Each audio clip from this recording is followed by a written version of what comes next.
प्रश्न, संत मत या राधा समीप पंथ किसको कहते हैं? उत्तर, संत मत या राधा समीप पंथ सारे संसार के सब मतों की जान है, सब विद्याओं का सिद्धांत है, जिसको संतों ने अति परीक्षा और अभ्यास करके और जीवों पर अति दया करके प्रकट किया। यही मत है जिसके वसीले से सच्चे मालिक राधा स्वामी की पहचान और उनके मिलने का रास्ता और स्थानों का भेद मालूम होकर सच्ची खुशी और उद्धार हासिल हो सकता है। यह मत और उसका अभ्यास खासकर उन मनुष्यों के वास्ते है जिनको सच्चे मालिक राधा स्वामी के मिलने की चाह और अपने जीव के कल्याण और उद्धार का सोच है। संसारी चाहों और मान बढ़ाई चाहने वालों के वास्ते और भी जिन्होंने परमार्थ को अपनी जीविका का वसीला बना रखा है या परमार्थी वाद विवाद को मनोरंजन या जी खुश करने के लिए एक खेल कर रखा है, यह मत न फायदा करेगा और न उनकी समझ में आवेगा। संतों ने इस मत को सुरत शब्द योग कहा है। प्रश्न, सुरत किसको कहते हैं? उत्तर, जैसे संत मत अथवा राधा स्वामी पंथ सब मतों की जान है, ऐसे ही सुरत सब पिंडों और पदार्थों की जान है। इसी को रूह या जीवात्मा कहते हैं। इसी के बल से सब पिंड, मन, इंद्रियां वगैरह अपना अपना काम कर रहे हैं। इसी में सारे संसार की विद्या और कारीगरी भरी हुई है। जो जिस तरफ सच्चे मन से और मेहनत करके तवज्जो करता है, वह उसी तरह से अनगिनत अद्भुत शक्तियां हासिल करके अपनी मनोकामना पूर्ण करता है। पिंड के अंदर सुरत का असली स्थान और ठहराव आंखों के पीछे है और उसका भंडार आदि शब्द में है। प्रश्न, आदि शब्द किसको कहते हैं? उत्तर, आदि शब्द सबका कर्ता और मालिक है। इसी को आदि नाद और आवाज़े गैब कहते हैं। वेद के स्थान से जो शब्द प्रकट हुआ है उसको अनहद और शब्द ब्रह्म कहा है। फारसी में हुक्म मालिक का और कुदरत कुल कहा है।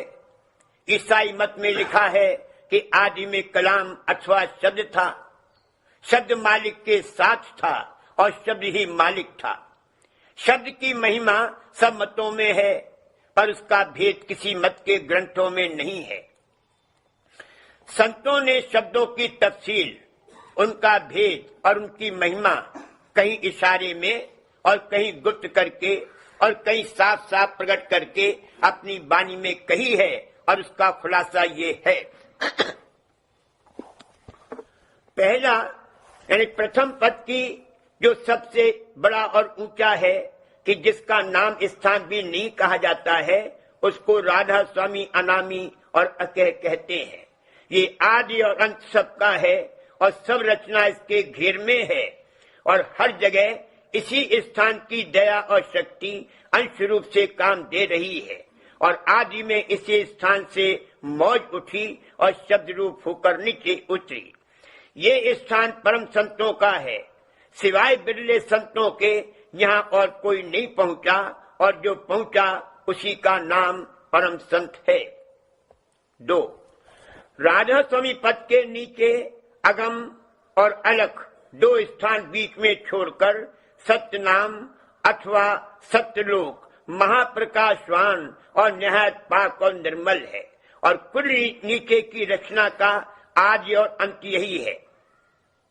संत मत में सच्चा मालिक और कर्ता इसी को कहते हैं और सत्य शब्द का प्रकाश इसी स्थान से हुआ और इसको महानाद और सार शब्द भी कहते हैं। ये अजर अमर अविनाशी और सदा एक रस है। संत इसी पुरुष का रूप यानी अवतार है और जिसकी कुदरत से सोहम पुरुष पार ब्रह्म, ब्रह्म और माया प्रकट हुए। तीसरा, सोहम पुरुष का शब्द। चौथा, पार ब्रह्म का शब्द जिसकी सहायता से 3 लोक की रचना ठहरी हुई है। 5वां ब्रह्म शब्द जो कि प्रणव है और जिससे सूक्ष्म यानी ब्रह्मांडी वेद और ईश्वरी माया प्रकट हुई। 6 माया और ब्रह्म का शब्द जिससे त्रिलोकी की रचना का मसाला तैयार हुआ। माया शब्द के नीचे वैराट पुरुष का शब्द और जीव और मन का शब्द प्रकट हुआ। आजकल तो अव्वल ये अभ्यास ही नहीं है और जो कहीं कहीं है तो नीचे के शब्दों का। अक्सर अभ्यासी वैराट शब्द को ही कर्ता शब्द मानते हैं। प्रश्न, ऊपर लिखे हुए घट के अंदर के शब्द और बैखरी यानी जुबानी शब्द में कुछ फर्क है या नहीं? उत्तर, हाँ फर्क है। पहला सूक्ष्म और दूसरा स्थूल शब्द है। पहले को ध्वन्यात्मक और दूसरे को वर्णात्मक कहते हैं। पहली आवाज ब्रह्मांडी यानी आंखों के ऊपर के स्थानों से प्रकट होती है। दूसरी आवाज नाभि के स्थान से उठती है। इस जगह उसका नाम पराबानी है। फिर हृदय और कंठ में होकर जहाँ उसको पश्यंती और मध्यमा कहते हैं, जिह्वा पर आती है और बैखरी कहलाती है और उसके सबब से सारे संसार का इंतजाम और बंदोबस्त हो रहा है। शब्द ही है कि जिसको चाहे एक क्षण में हंसा दे, रुला दे या क्रोध में भर दे, मित्र और बैरी बना दे, हाकिम और ताबेदार बना दे। जबकि इस शब्द में जो नीचे और स्थूल स्थानों से पैदा होता है ऐसी बड़ी शक्ति है, तो उस शब्द में जो ऊंचे और सूक्ष्म स्थानों से प्रकट होता है जरूर ज्यादा बड़ी ताकत होनी चाहिए। सो वही सूक्ष्म शब्द तीनों लोकों और उनसे ऊपर के लोकों की सब कार्रवाई कर रहा है।